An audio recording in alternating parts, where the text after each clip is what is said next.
हरे कृष्णा, राधे राधे दोस्तों। कैसे हैं आप सभी लोग। आशा करती हूँ कि आप सारे फ्रेंड्स बहुत ही ज़्यादा अच्छे होंगे। मैं भी बिल्कुल ठीक हूँ और आप सभी लोगों का मेरे चैनल इंडियन ब्लॉग विद शिखा में बहुत बहुत स्वागत है। सो फ्रेंड्स, वीडियो शुरू कर रही हूँ आप सभी लोग के साथ अपने किचन से। और यहाँ पर आप देख सकते हैं कि चमचमाती हुई 2 थालियाँ रखी हैं पीतल की, और ये हमारे ठाकुर जी की नई थाली आई है भोग के लिए। सो वही मैं आप लोगों के साथ शेयर करने जा रही हूँ कि भोग हमें किस प्रकार से लगाना चाहिए और हमारे ठाकुर जी के लिए कौन सी थाली आई है इस बार भोग लगाने के लिए। तो ये थाली हम लोग जो है धनतेरस के दिन लेकर आए हैं, और धनतेरस पे हमने अपने ठाकुर जी के लिए पीतल का जो सेट आता है, दुर्गा सेट इसे बोलते हैं। सो इसमें जो ये थालियाँ होती हैं, कटोरी होती है, ग्लास, चम्मच और प्लेट होता है। सो वो हम लोग लेकर आए थे दो थाली। यानी कि हम मंदिर में, जैसे आप सभी जानते हैं, 2 जगह मैं भोग लगाती हूँ, तो 2 सेट मैंने लिया है और धनतेरस पे। और ये पीतल का चम्मच है, आप देख सकते हैं। तो इस तरह से जो है मैं ये थाली लेकर आई हूँ और आज हम इसी में अपने ठाकुर जी को भोग लगाने वाले हैं। सो मैं इसी में इधर बीच जो है धनतेरस से लेकर अभी तक जो है मैं भोग लगा रही हूँ इसी में, और शेयर करने जा रही हूँ कि भोग हमें ठाकुर जी को किस प्रकार से लगाना चाहिए और साथ में उस भोग का हमें क्या करना है। क्योंकि बहुत सारे क्वेश्चन आते हैं कि भोग लगाने के बाद हम भोग को कब उठाएं, कितनी देर हमें जो है ठाकुर जी के पास भोग को छोड़ना चाहिए, और भोग लगाने के बाद उस भोग का हमें क्या करना चाहिए। बहुत सारे ऐसे सवाल आते हैं। सो मुझे लगा कि इस पर क्यों ना एक वीडियो बनाकर आप लोगों के साथ शेयर करूँ, आप लोगों को भी हेल्प हो जाएगी कि मैं किस प्रकार से जो है भोग को लगाती हूँ ठाकुर जी को, और उस भोग का मैं क्या करती हूँ। सो आप सभी लोगों को इस वीडियो में पूरी जानकारी भोग से जुड़ी हुई मिल जाएगी। तो चलिए वीडियो शुरू करते हैं। और यहाँ पर आप देख सकते हैं कि नई थाली में मैं अपने ठाकुर जी के लिए भोग लगा रही हूँ। सो यहाँ पर जो है मैंने पनीर की सब्ज़ी बनाई है, और ये बिना जो है प्याज लहसुन की सब्ज़ी है। और मैं अपने ठाकुर जी को हमेशा बिना प्याज लहसुन का ही भोग लगाती हूँ, क्योंकि बहुत लोग ये पूछते हैं कि क्या आप प्याज लहसुन का भोग लगाती हैं या बिना प्याज लहसुन का। तो वो भी मैं आप लोगों को बता दे रही हूँ कि ठाकुर जी को कभी भी जो है प्याज लहसुन का भोग नहीं लगाया जाता। सो मेरे किचन में हमेशा जो है बिना प्याज का ही जो है लहसुन का खाना बनता है, और जब हमें बनाना होता है सो हम अलग बनाते हैं। और इसीलिए जो है मैं कोशिश करती हूँ कि ठाकुर जी का जो है बर्तन भी वो भी मैं अलग ही रखूँ। सो बस इसमें हम लोग भोजन भी नहीं करते हैं, ये केवल हमारे ठाकुर जी का जो है भोग की थाली है। सो बस यहाँ पर आप देख सकते हैं कि मैंने खीर बना ली है, और जो है साथ में पनीर की सब्ज़ी है और रोटियाँ हैं। और पूड़ियाँ मैंने नहीं बनाई, क्योंकि पूड़ियाँ जो है मैंने सुबह बनाई थी। सो इसलिए मैंने इस समय रोटियाँ बनाई हैं और उसमें मैंने घी लगा दिया, क्योंकि हमारे ठाकुर जी को सूखी रोटी नहीं पसंद है। तो बस इस तरह से घी लगा दिया है मैंने। और अब मैं लेकर आ गई हूँ मंदिर में भोग लगाने के लिए। तो सबसे पहला भोग जो है हमारे मंदिर में लगता है गणेश जी को। तो बस यहाँ पर देखिए हमारे गणेश जी और माता लक्ष्मी विराजमान है, सभी देवी देवता यहाँ पर विराजमान है। और एक थाली में यहाँ पर भोग लगाती हूँ, जिसमें कि हम तुलसी पत्र नहीं डालते। यहाँ पर आपको सब्जी में दिख रहा होगा तो वो धनिया की पत्ती है। और यहाँ पर भी देखिए, अब जो है गणेश जी को भोग लगाने के बाद और बाबा को भोग लगाने के बाद मैं यहाँ पर जो है अपने ठाकुर जी को भोग लगाती हूँ, और इसमें जो है मैं तुलसी का पत्र डालती हूँ। इसीलिए जो है मैं मंदिर में 2 जगह भोग लगाती हूँ। और बहुत सारे क्वेश्चन ये भी आते हैं, क्या हमें जो है सभी देवी देवताओं को अलग अलग भोग जो है भोग लगाना चाहिए। सो हमें अलग अलग भी भोग नहीं लगाना चाहिए, क्योंकि अगर हम ऐसे अलग अलग हर देवी देवताओं को भोग लगाएंगे तो बहुत सारी प्लेटें लगानी पड़ेगी। सो आप एक जगह भी भोग लगा सकते हैं। और साथ में अगर आपको लगता है कि अगर आपके मंदिर में ठाकुर जी भी हैं और सारे देवी देवता हैं, तो जिनमें से कुछ लोगों को जो है तुलसी का पत्र कुछ देवी देवताओं को चढ़ता है और कुछ देवी देवताओं को नहीं चढ़ता। सो आप एक पात्र में अलग से तुलसी का पत्र जो है रख सकते हैं। सो इस तरह से भी आप भोग लगा सकते हैं। मैं अपने मंदिर में 2 जगह अलग अलग भोग लगाती हूँ, क्योंकि मेरा मंदिर जो है 2 जगह है। तो इसलिए मैं जो है 2 अलग अलग जगह पे लगा देती हूँ। तो इसलिए जो है मैं यहाँ पर सबसे पहले आचमनी कर रही हूँ, और घंटी बजा के हमें जो है 3 बार आचमनी करनी होती है। आप 3 बार 5 बार भी कर सकते हैं। इसके बाद हाथ जोड़कर प्रभु को निवेदन करना चाहिए कि प्रभु जो है भोग स्वीकार करें। सो इस तरह से देखिए मैंने यहाँ पर भोग लगा दिया है, और अब जो है मैं यहाँ पर अपने ठाकुर जी को भी भोग लगाऊंगी। सो यहाँ पर से देखिए मैंने एक पात्र रखा है, और यहाँ पर भी हम घंटी बजाकर ही भोग लगाएंगे, तभी हमारे जो है प्रभु घंटी जब हम बजाते हैं तभी भोग स्वीकार करते हैं। सो इस बात का विशेष ध्यान रखें। और इस प्रकार से देखिए मैं यहाँ पर अपने ठाकुर जी को भोग लगा रही हूँ।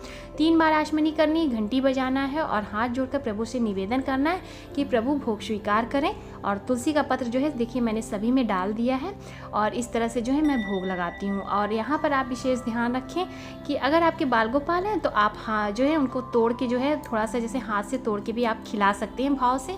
और अगर आपके बड़े ठाकुर जी हैं तो आप केवल हाथ जोड़कर हट सकते हैं। सो अब समय की बात करते हैं कि कितनी समय तक हमें भोग लगाना चाहिए। तो आप देख सकते हैं यहाँ पर जो है 9:40 हो रहा है, क्योंकि आज मुझे 10 मिनट लेट हो गया है, क्योंकि जैसा कि आप सभी जानते हैं छठ का पावन पर्व शुरू हो गया, तो उसमें व्यस्तता होने के कारण 10 मिनट मेरा थोड़ा सा लेट हो गया है। सो यहाँ पर मैंने देखिए दोनों जगह इस तरह से भोग लगा दिया है।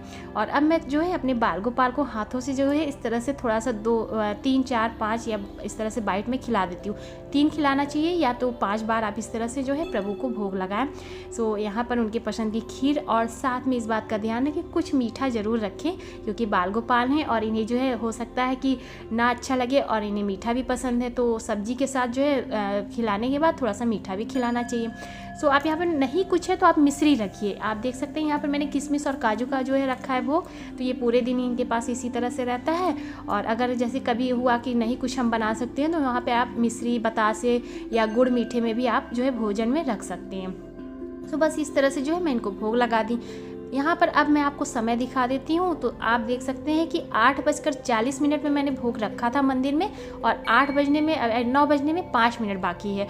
सो 15 मिनट का समय कम से कम हमें जो है भोजन को रखना चाहिए। जैसा कि हम जो है अपने समय रखते हैं, कम से कम हमें 10 से 15 मिनट तो लगता ही भोजन करने में, उसी प्रकार से हमें अपने ठाकुर जी को भी समय देना चाहिए। कम से कम आप 10 से 15 मिनट तक तो भोजन जो है मंदिर में इसी तरह से रख सकते हैं।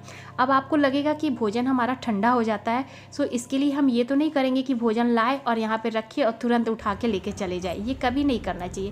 10 से 15 मिनट समय देना चाहिए। इसके बाद भोग हम कैसे उठाएंगे, सबसे पहले हम घंटी बजाएंगे, एक बार आचमनी करेंगे। इसके बाद जो है भाव से, जैसे जो है रुमाल हो, पूजा का जो है जो भोजन हम भोग लगाते हैं उसके साथ एक टॉवेल रखते हैं, और इस तरह से जैसे कि हम मुख पोंछने का भाव रखते हैं, और इस तरह से हमें प्रभु को दिखाना है और वापस से रख देना है, हाथ जोड़ना है, और तब प्रभु से आग्रह करके हम जो है भोजन की थाली को उठाते हैं मंदिर से। और ये हमारा हो गया प्रसाद तैयार। सो ये प्रसाद हम सभी लोग लेंगे, वो भी मैं आप लोगों को दिखाऊंगी कि इस प्रसाद का अब मैं क्या करूँगी। सो यहाँ पर मैंने इस तरह से हटाया, अब मैं मंदिर में आ गई हूँ। यहाँ पे भी मैं वापस से घंटी पहले बजाऊँगी, तो ये देखिए इस तरह से हमें घंटी बजाना है। ये टॉवेल मैंने रखा है, और घंटी बजाने के बाद हम जो है प्रभु को मुख जैसे पोंछने का भाव देंगे, आचमनी करेंगे। इसके बाद जो है हम प्रभु से आग्रह करके जो है प्रसाद हटाएंगे। सो इस तरह से 15 मिनट, 10 से 15 मिनट का समय हमें जो है भोजन को भोग लगाना चाहिए मंदिर में। आप इसके बाद पर्दा लगा दें, और मेरा तो ये पूरा पूजा का रूम है, तो मैं रूम से ही बाहर चली जाती हूँ, क्योंकि मंदिर में मैंने पर्दा इस तरह से नहीं लगाया है कि जब मैं भोग लगाऊँ और पर्दा लगा दूँ। तो इस तरह से आप जो है मंदिर में पर्दा रखते हैं तो पर्दा लगा सकते हैं। भोग लगाने के बाद मैं कमरे में चली जाती हूँ, और कमरे से बाहर उसके बाद फिर मैं जाके भोजन को उठा लाती हूँ। सो अब ये देखिए ये हमारा प्रसाद है, और मैं इसे किचन में ले आई हूँ। और ये प्रसाद हमारा इस तरह से देखिए, यहाँ पर सभी में तुलसी पत्र पड़ा है, और ये हमारा जो है जो मैं मंदिर में गणेश जी को भोग लगाई थी और बाबा को भोग लगाई थी वो प्रसाद है। सो ये दोनों थालियाँ मैं किचन में लेकर आई हूँ। सो अब जो है हम क्या करेंगे भोग का, क्योंकि बहुत सारे ये भी सवाल आते हैं कि हमें उस भोग का क्या करना चाहिए। सो यहाँ पर मैं आपको दिखा देती हूँ। ये हमारा जो बना हुआ खाना रखा हुआ है, जब हम भोग लगाते हैं उससे पहले का जो हमारा प्रसाद है, अभी किसी ने भी जो है घर में नहीं लिया है प्रसाद, तो अब हम इसे कैसे करेंगे। सो जो सब्जी और यहाँ खीर रखी है, ये जो मैंने भोग लगाया था वो सब्जी हम वापस से, जो मेरी बनी हुई सब्जी मैं उसमें मिला दूँगी, और खीर भी मैं उसी में मिला दूँगी। तो ये हमारा भोग जो है प्रसाद बन गया है, और अब हम इसे जो है घर के सभी मेंबर जो है इसी तरह से प्रसाद ग्रहण करेंगे। अब आप लोगों को लगेगा कि जो है बहुत सारे लोग क्वेश्चन करते हैं कि अरे भोजन तो ठंडा हो जाता है, सो उसे हम कैसे ले। तो आप इसे चाहे तो आप गर्म भी कर सकते हैं। खीर वैसे भी सब लोग ठंडी पसंद करते हैं, कुछ लोग गरम खाते हैं, तो आप इसे गरम कर सकते हैं। सो आप इस तरह से आप ओवन में डाल के गरम कर सकते हैं, या फिर आप इस तरह से गैस पे भी इसे गरम कर सकते हैं। सब्जियां गरम कर लें, आपका जो है भोजन भी ताज़ा हो जाएगा। यहाँ पर देखिए मैंने मिश्री चढ़ाई थी, अब इस मिश्री का मैं क्या करूँगी, सो इसे हम जो है चाय में ले लेंगे, और नहीं तो बच्चों के दूध में मैं डाल दूँगी। सो इस तरह से हम जो भी प्रसाद चढ़ाते हैं, वो भगवान को भोग लगाते हैं, वो प्रसाद बन जाता है और हम सब लोग ले लेते हैं। यहाँ रोटियाँ भी आप देख सकते हैं। आप लोगों को लगेगा कि रोटियां भी ठंडी हो गई। सो बाकी की जब मैं रोटियां बनाऊंगी, उसी रोटी में मैं ये रोटी रख दूंगी, तो हमारी रोटी भी गर्म हो जाएगी। और इस तरह से 2 रोटी बहुत ज़्यादा गर्म और 2 रोटी थोड़ी सी हल्की गर्म और ठंडी हम लोग खा लेंगे। तो 2-2 रोटी से कुछ हो तो जाता नहीं है, और इतना ठंडा तो हमें खाना ही चाहिए। सो इस तरह से देखिए मैंने जो थाली है उसे मैंने अच्छे से साफ़ कर लिया, क्योंकि ये पीतल की थाली है, इसमें दाग बहुत जल्दी पड़ जाते हैं। सो इसलिए मैं जो है भगवान को जो भोजन का बर्तन रखती हूँ उसे मैं तुरंत साफ़ कर लेती हूँ। उसे हमें नहीं खाना चाहिए, उस बर्तन को शुद्ध रखना चाहिए। तो बस मैं इसे जो है बर्तन के स्टैंड में अलग से लगा देती हूँ, और अलग से मैंने देखिए यहाँ प्लेट निकाला। अब जो ये प्रसाद मैंने चढ़ाया है वो हम सब लोग प्रसाद में खा लेंगे सभी लोग। आप चाहे तो गर्म करके खा सकते हैं, मुझे ऐसा लगा कि हम लोग खा लेते हैं, सो हम लोग इस तरह से खा लेंगे। अगर मुझे लगता है तो मैं गर्म भी कर लेती हूँ। सो बस इस तरह से जो है मैं अपने भोजन का जो है प्रभु को भोग लगाती हूँ। और बाद में उस भोग का हम लोग जो है प्रसाद रूपी सभी लोग जो है ग्रहण करते हैं। सो भोग का हमें इसी तरह से यूज़ करना चाहिए, क्योंकि बहुत सारे ये सवाल मुझे बार बार आए हैं। सो इसलिए मुझे लगा कि आप लोग के साथ शेयर करना चाहिए। सो अब हम लोग ये प्रसाद जो है ग्रहण करेंगे, और मैंने आप लोगों को पूरी कोशिश की है अपनी भाषा में समझाने का। सो उम्मीद करती हूँ कि आप सभी लोगों को मेरी आज की ये वीडियो पसंद आई होगी। भोग से जो है रिलेटेड आप लोगों के सारे क्वेश्चन का मैं जवाब दे पाई होंगी। सो उम्मीद करती हूँ वीडियो पसंद आई होगी तो लाइक कीजिएगा, ज़्यादा से ज़्यादा शेयर कीजिएगा, और चैनल पर मेरे पहली बार आए हैं तो मेरे चैनल को भी सब्सक्राइब कीजिएगा, इंस्टाग्राम पे फॉलो करिए। तो चलिए मिलते हैं नए से और भी अच्छे से वीडियो के साथ, और भी जो भी क्वेश्चन हो वो आप सभी लोग मुझसे पूछ सकते हैं। सो अगर मेरे पास समय रहेगा तो मैं उस पर ज़रूर से वीडियो बनाऊंगी। और आप सभी लोगों को छठ पर्व की जो है ढेर सारी शुभकामनाएं। छठ का पर्व महान शुरू हो गया है और मैं थोड़ी सी उसी में व्यस्त हूँ, जिसकी वजह से वीडियो थोड़ी मेरी लेट आती रहेगी। तो चलिए मिलते हैं नए से और से अच्छे से वीडियो के साथ। तब तक के लिए हरे कृष्णा, राधे राधे, जय श्री राधे।